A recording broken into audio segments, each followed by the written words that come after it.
গ্রাম পঞ্চায়েতের আয় তলানিতে পঞ্চায়েত নিজস্ব তহবিল বাড়াতে আবাস যোজনায় বাড়ি তৈরিতে গ্রাম পঞ্চায়েতের অনুমতি নেওয়ার ফরমান। তৃণমূল পরিচালিত গ্রাম পঞ্চায়েতের ফরমানে শুরু শোরগোল। আবাসের টাকা থেকে কিছু টাকা দিন গ্রাম পঞ্চায়েতে, আবাসের টাকায় বাড়ি করতে গ্রাম পঞ্চায়েতে প্ল্যান এস্টিমেট জমা দিন, বাড়ি তৈরির টাকা থেকে গ্রাম পঞ্চায়েতের কিছু অর্থ দিন, যেই অর্থের বিনিময়ে গ্রাম পঞ্চায়েত আপনাকে রসিদ দেবে। বিরোধীদের দাবি, আবাসের টাকাতেও ঘুরপথে কাটমানি নিচ্ছে তৃণমূল পরিচালিত গ্রাম পঞ্চায়েত। ঘটনাটি ঘটেছে পশ্চিম মেদিনীপুর জেলার ঘাটাল ব্লকের দেওয়ানচক 1 নম্বর গ্রাম পঞ্চায়েতে। জানা যায়, এই গ্রাম পঞ্চায়েতের তৃণমূল পরিচালিত, আর এই গ্রাম পঞ্চায়েতটি বন্যা কবলিত ঘাটালের প্রত্যন্ত গ্রামের। এই এলাকায় কৃষি প্রধান মানুষের সংখ্যা বেশি, আর এই গ্রাম পঞ্চায়েতে প্রায় 400 জনের বেশি উপভোক্তা বাংলা বাড়ির প্রকল্পের তালিকাতে রয়েছে। এদের মধ্যে বেশিরভাগ মানুষ 60,000 টাকা করে অ্যাকাউন্টে পেয়ে গিয়েছেন প্রথম কিস্তির। ইতিমধ্যেই অনেকে বাড়ির কাজও শুরু করে দিয়েছেন। আর সেই উপভোক্তাদের মিটিং ডেকে গ্রাম পঞ্চায়েত কর্তৃপক্ষ তাদের সিদ্ধান্ত জানিয়েছেন। আপনারা গ্রাম পঞ্চায়েতে আবাসের টাকা থেকে কিছু টাকা দিন এলাকার উন্নয়নের জন্য। এমনকি কোনো উপভোক্তা নিজের গচ্ছিত অর্থ থেকে বাড়ি তৈরি করলেও সেই বাড়ি তৈরির টাকার পরিমাণ অনুযায়ী টাকা দিতে হবে গ্রাম পঞ্চায়েতে। তার জন্য গ্রাম পঞ্চায়েত থেকে দেওয়া হবে রসিদ। এমনই সিদ্ধান্তের কথা গ্রাম পঞ্চায়েত থেকে নেওয়া হয়েছে বলে গ্রাম পঞ্চায়েত কর্তৃপক্ষই স্বীকার করেছেন। আর এই ঘটনা প্রকাশ্যে আসতেই শুধু শোরগোল। তবে ঘটনায় বাম থেকে বিজেপি তীব্র কটাক্ষ করেছে তৃণমূল পরিচালিত গ্রাম পঞ্চায়েতকে। তবে কিছুটা হলেও গ্রাম পঞ্চায়েতের পাশে দাঁড়িয়েছিলেন মহকুমা শাসক থেকে শুরু করে পঞ্চায়েত সমিতি। সরকারি টাকা পেয়েছেন বাড়ির জন্য? কত টাকা? 60,000। বাড়ি শুরু করছেন? শুরু করে কাজের সময় সব দিয়েছে, তো কাজের সময় বলে শুরু করতে পারেন। এবার ইট বালি বোয়া হয়েছে, এবারে গুটিটা নামাতে তো বইতে তো হবে, আর এইখানে ফেলে রাখলে তো নিয়ে পালিয়ে যাবে। ওই টাকায় কি বাড়ি হয়ে যাবে? বাড়ি কি ওই দিয়েছে ওই 1,20,000 টাকা, কি যখন সরকার বলেছে করতে হবে, কি করবো এক কামরার মতো। গ্রাম পঞ্চায়েত কি বলেছে? বড় বাড়ি করলে কিছু উন্নয়নের জন্য টাকা লাগবে এরকম কিছু বলেছে? বললো কি বলে ওই 1,60,000 1,20,000 টাকায় তোমাদেরকে বাড়ি করতে হবে। আচ্ছা, আমরা বলেছিলাম তাহলে এই যে কষ্ট করে বাড়ি করেছিলাম তাহলে এইগুলা না ঘেরবো আর করবো, বলে না ছাদ দেখাতে হবে। আর কিছু টাকা ফাঁকা লাগবে বলে কিছু বলেছে নাকি? পঞ্চায়েতে কিছু টাকা দিতে হবে পারমিশন করার জন্য? না, কিছু বলেনি। এরকম কিছু বলে না তো? আর ওই 1,20,000 টাকায় কি ঘর হবে? আপনার নাম? সলমা মান্ডি। টাকাটা নেওয়া হচ্ছে, অনেক মানুষ দেখছি যে কেউ 4,000 টাকাও দিচ্ছে বা কেউ 2,000 টাকাও দিচ্ছে। কি সিস্টেমে আপনারা টাকাটা নিচ্ছেন? আমরা প্রত্যেকটা যখন বেনিফিশিয়ারি যখন আবাসের জন্য অ্যালটমেন্ট হয়, তার যখন রিসিভ হয়, গ্রাম পঞ্চায়েত সমস্ত বেনিফিশিয়ারিকে ডেকে বলা হয় যে আপনারা জানেন আপনাদের গ্রাম পঞ্চায়েতের অবস্থা কি, ভৌগোলিক অবস্থানটা কি। এখানে খানাখন্দ আর মানে পুলে ভর্তি, যে পুলগুলো সারাতে গ্রাম পঞ্চায়েতে প্রতি বছর লাখ লাখ টাকা খরচ হয় শুধুমাত্র তারা রিপেয়ারিং করার জন্য। তো গ্রাম পঞ্চায়েতটা সকলের কাছে আবেদন রাখে যে আপনারা আবাসের বাড়ি পাচ্ছেন, যে সহৃদয় হবেন স্বেচ্ছায় গ্রাম পঞ্চায়েতকে কিছু অর্থ দেবেন, যার বিনিময়ে আপনারা গ্রাম পঞ্চায়েতে বৈধ কাগজপত্র পাবেন, অর্থাৎ রসিদ পাবেন। এটা হচ্ছে 1।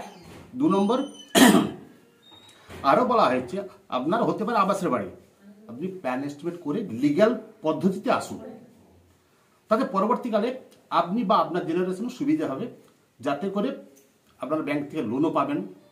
কারণ সমস্ত পেপারসের উপর প্রধান সাহেব সই করে দেবেন, সেটা আপনি ফেরত পাবেন 1 কপি।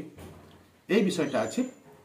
আর একাধিক যখন বাড়ি করছে তাকে তো একবারে তাকে বলে দেওয়া হচ্ছে আপনি প্ল্যান এস্টিমেট করে আসুন, কিন্তু মানুষ সুবিধাভোগী, তারা চাইছে আবাসের টাকা পেয়েছি, আমার কাছে যা গচ্ছিত অর্থ আছে তা দিয়ে আমি একটু বড় করে বাড়ি করব। মানে আবাসের টাকা লাগিয়ে বৃহৎ বাড়ি হচ্ছে। হ্যাঁ, 2 কামরা 3 কামরা বাড়ি হচ্ছে। সেই ক্ষেত্রে আপনারা এই সুবিধাটা মানে পরিষেবাটা চালু করেছেন, সিস্টেমটা আমরা চালু করছি যে আপনি লিগালে আসুন।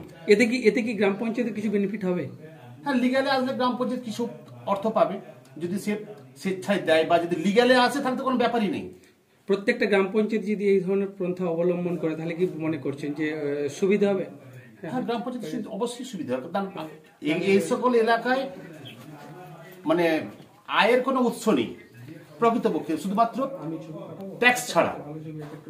ধার্য কিরকম কি করেছেন, মানে লাখে বা হাজারে কিরকম কি করেছেন? না, এখানে সাব ডিভিশনের মানে ঘাটাল ব্লকে এস্টিমেটের উপরে 1% নেওয়া হয়। অর্থ নেওয়া হয়। মানে লাখে 1000 টাকা করে? লাখে 1000 টাকা। আচ্ছা, মানে সেই অনুযায়ী মানে যার যেরকম প্ল্যান হবে সেই অনুযায়ী? সেই অনুযায়ী কারো 25 লাখ টাকা প্ল্যান হচ্ছে, সে 25,000 টাকা দিচ্ছে। আপনার নাম? আমি রঞ্জিত কুমার বাইন, সেক্রেটারি। বিরোধীরা একটা দাবি তুলেছে যে গ্রাম পঞ্চায়েত থেকে এইভাবে টাকা নেওয়া যেতে পারে না, যারা বাংলার আবাস প্রকল্পে বাড়ি করছে আপনারা গ্রাম পঞ্চায়েত থেকে টাকা নিচ্ছে, বিষয়টা কি? বিষয়টা এটাই, আমরা আবাস যোজনার 1 কামরা বাড়ি, রান্নাঘর, বাথরুম যদি করে আমরা বলেছি পয়সা লাগবে না, কিন্তু যদি একাধিক সে রুম করে তাহলে কিন্তু আমাদের গ্রাম পঞ্চায়েতের রুল অনুযায়ী তাকে কিন্তু এখানে পারমিশন করিয়ে মানে পয়সাটা তাকে দিতে হবে, মানে যেমন আমাদের সিস্টেম আছে আর কি গ্রাম পঞ্চায়েত। কত টাকা কি আপনারা ধার্য করেছেন? ওই ক্ষেত্রে তার সিস্টেমে মানে ধরুন এস্টিমেট করতে গেলে একটা ইঞ্জিনিয়ারকে দিয়ে প্ল্যান এস্টিমেট করে তার একটা বৈধ কাগজও পাবে, সেটা গ্রাম পঞ্চায়েতে যদি ওই রুলস মেনে করে তাহলে সেই সিস্টেমে যা আসবে সেটাই। এবারে যদি কেউ 1 কামরার সাথে 2 কামরা করে, হয়তো আমাদের প্রধান সাহেব ম্যাডাম যেটা বলেছেন সেটা 1000 টাকার কথা বলা হয়েছে, এইটুকুই যা। এবারে একাধিক ওইটা 2 কামরার ক্ষেত্রে, কিন্তু যেটা আবাস যোজনা বাড়ি 1টা রুম পেলে কিন্তু তার কাছ থেকে পয়সা নেওয়া হবে না। এবারে কেউ যদি স্বেচ্ছায় ডোনেশন ফি হিসাবে বা আমাদের ডেভেলপমেন্ট, যেহেতু আমাদের গ্রাম পঞ্চায়েতের 18-19টা ব্রিজ রয়েছে, কেউ ডোনেট করতেই পারে 500 টাকা কি যাই হোক, সেটা আমাদের ডোনেশন ফি বাবদই নেওয়া হয়। অন্য পারপাস আমরা নিইনি যে আবাস যোজনার বাড়ির জন্য আমরা 1000 টাকা জোর জবরদস্তি তাদের কাছে বলে দেওয়া হয়েছে যে দিতেই হবে, এরকম না। মানে কেউ ধরুন টাকা লাগিয়ে বাড়তি করে বাড়ি করছে, সেক্ষেত্রেও কি টাকা নিচ্ছেন তাদের কাছ থেকে? বাড়তে ওই তো একাধিক রুম হলে যেটা পঞ্চায়েতের রুল ফলো করে তাকে, মানে যেরকম বাড়ি কেউ 4 কামরা বাড়িও করছে, এখন ওই আবাসের নাম করে সে কিন্তু 4 কামরা বাড়িও করছে, সেই ক্ষেত্রে তাদের ক্ষেত্রে মানে যেমন সিস্টেমে আসবে, মানে এস্টিমেটে যেমন আসবে সেই হিসাবে আমরা যে হিসাবে একটা গ্রাম পঞ্চায়েতের নিয়ম করে রেখেছি সেই অনুযায়ী পয়সা নেই। আপনার নাম? তরুণ সামন্ত। ভুল ব্যাখ্যা করা হচ্ছে। আমি খোঁজ নিয়ে যেটা জেনেছি, আইওআইয়ের বাড়ির জন্য পারমিশন লাগে না, কিন্তু আইওআইয়ের বাড়ির নাম করে অনেকে কিন্তু তাদের নিজেদের কিছু পয়সা লাগিয়ে বড় বাড়ি করে, সেটা আছে, মানে সেটা নিয়মের মধ্যে আছে। ধরুন আইওআইয়ের 1 কামরার বাড়ি, তার সঙ্গে কেউ নিজের জমানো টাকা লাগিয়ে 2-3 কামরা বা আরও বড় বাড়ি করতে পারে। তো সেই ক্ষেত্রে যারা এরকম বড় বাড়ি করছে তাদের ক্ষেত্রে বাড়ি তৈরির পারমিশনের একটা পঞ্চায়েত আইনে বলা আছে। পঞ্চায়েত আইন অনুযায়ী, সেই নিয়ম অনুযায়ী যদি কেউ বড় বাড়ি বানায় তার জন্য যে পারমিশন লাগবে এক্সেসটার জন্য, আইওআইটার জন্য কিন্তু নয়, সেটা বারবার আপনারা গুলিয়ে ফেলবেন না। এক্সেস যে পরিমাণটা আছে বাড়ি, তার জন্য যে পারমিশনের অ্যামাউন্ট, সেই অ্যামাউন্টটা নিচ্ছে তারা, সেটা আইনত বৈধ, সেটা অবৈধ নয়। এখানে ভুল একটা ব্যাখ্যা করা হচ্ছে যে আইওআইয়ের বাড়ির পারমিশন, আইওআইয়ের বাড়ির কোনো পারমিশন লাগে না, এটা আমরা জানি, এবার সেটা নিচ্ছেও না। কিন্তু কেউ বা কারা যদি আইওআইয়ের বাড়ির সঙ্গে নিজেদের জমানো অর্থ বা নিজেদের ঋণ করা অর্থ লাগিয়ে বড় কোনো বাড়ির স্ট্রাকচার তৈরি করতে চায়, তাহলে এক্সেস যে পোর্শন, আইওআইয়ের বাড়ি 1 কামরা বাদ দিয়ে এক্সেস পোর্শনের জন্য যে ফিজ, সেই ফিজটুকুই নেওয়া হচ্ছে, এর বেশি কিন্তু কিছু নেওয়া হয়নি ওখানে। সোনার অলংকার মানে আভিজাত্যের অহংকার, চির বিশ্বস্ত, চির নতুন। বেলদার নবতম Tanushree hallmark jewellery house, Belda main road, Punjab ব্যাংকের বিপরীতে, যা আপনাদের সেবায় নিয়োজিত।